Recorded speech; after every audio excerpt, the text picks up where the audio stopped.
Hi everybody and welcome. I'm Coach Carolin, former professional tour player, and today I want to talk to you guys about how we can make sure our driver loses that nasty, annoying right spin and slice that we just feel like we cannot get rid of.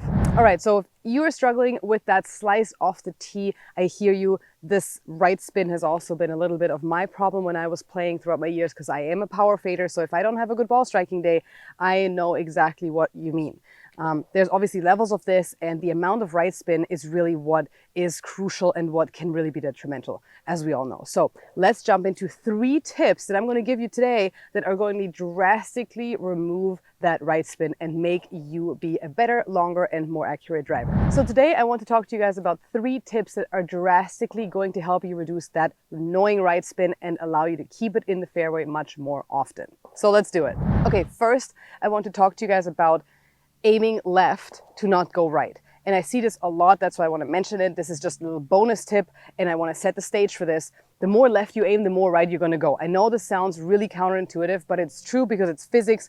The more left your body and your feet aim, and the more left your club path goes, the more your body knows that you're aiming left, and it's going to try to compensate for it and try to keep the ball in the fairway. However, by trying to keep that face open and not letting that face release, because that's what your body will do without you even noticing, you are going to actually create even more right spin because you have now a left path and an open club face, and that's just going to give you that shot that you don't want to have. So I encourage you guys to really keep a focus on your aim. Make sure your body is aligned straight to the target, not open, not left. It's straight, your feet and your hips and your shoulders are matching, and that's really going to help you not go to the right. So do not aim more left if you don't want to go right. If you're struggling with right spin, don't aim left. If anything, aim a little bit right of the target, and that's going to allow you to come more from the inside and going to allow you to release the club a lot better. Trust me on this. I know I'm right. You don't know I'm right yet, but go try it. I'm going to need you to go try it, and I'm going to need you to also come back and let me know in the comments what you thought, because again, I know I'm right, but you guys go. You're going to be back. I know you're going to be back. All right. First tip that I want to give you, official tip, is the setup tip. So setup is really crucial for the driver because it's a bit different than all the other clubs. It sets up a bit differently. It sets up in your ball position being on your left heel. So that puts your hands a little bit more behind the ball. Your handle is not in front of it. It's more just behind the ball. And then I want you to feel like you're dropping your right hip just a touch and your right shoulder just a touch. So I'm dropped my whole, trail side a little bit. That's really going to help me come into the ball a lot more shallow and allow me to start hitting up on the ball more. Because if you are somebody who, kind of tends to hit down on the ball, that's also going to generate that right spin a lot more and just favor that right side, which we don't want. So make sure you align yourself straight, you drop that hip, drop that shoulder. That's tip number 1. And it's easy. You don't have to think about it during the swing. Once you've set it in your setup, you just leave it there and you swing like this. It also helps you stay behind the ball a little bit with your head, which is important and just kind of gives you that really nice K position in your setup. So that's tip number 1. Tip number 2 is a bit more technical. It's at the top of your backswing. A lot of us rush through that transition from the top of the backswing to the downswing. And that's normal because everybody's curious as in like, where did my ball go? However, what that does is it really gets you stuck. It puts you in golf jail. I have another video where I'm discussing golf jail specifically. We don't want to go there. So, don't bother watching it. No, joke. Actually, go watch it. It's really interesting. Make sure you don't rush through that transition at the top of the backswing and almost feel like you're pausing a little bit at the top. So pause a little bit at the top and then feel like you're actually dropping that right elbow right here, the trail elbow. For me, it's the right one, into my pocket, into that right side pocket. The other way to feel this is to actually feel like my shoulder is getting really far away from my ear, because if I'm starting to kind of spin out, not dropping my hands, then my shoulder is going to be a bit closer to my ear. So make sure you feel like you're getting to the top of the backswing, pause for a second, drop. Sergio Garcia actually always refers to it as pulling down on a chain as a first thing in downswing. I know that technically, textbook-wise, you're starting your downswing with your lower body. You're initiating your downswing with the lower body. I don't want to say start.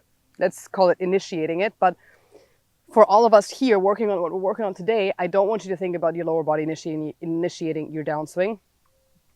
I want you to think about your right shoulder and your arms initiating that downswing, because we're working on something technical. It doesn't have to be textbook. This is a drill. This is some feeling we're working on, right? So bear with me. And then the third tip I want to give you, this is also a really nice feel. It's a great one because you can do this on the range. It's really doesn't require a whole lot of anything other than one more ball or a basket. You can put a head cover there. It doesn't matter. It's just a reference point. And on the course, you can pick a little grass spot if you want to, but if you're struggling with that left to right spin on your driver, you're likely coming out from from over the top. So if you are struggling with that hard right spin with your driver, you're likely coming from out to in. So your club path is out to in. So it's going to be left.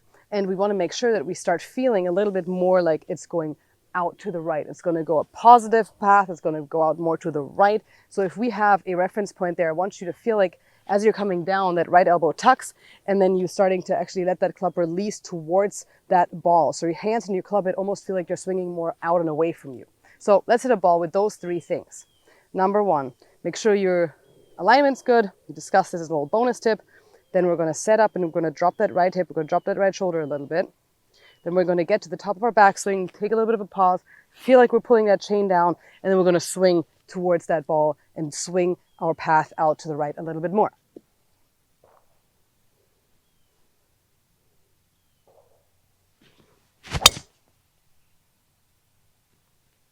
Perfect little draw. So these three feels really are going to help you fight that annoying right spin, and it's drastically going to reduce it. You can work on these all together. You can work on these in stages, or alternatively, first on one, then on the other.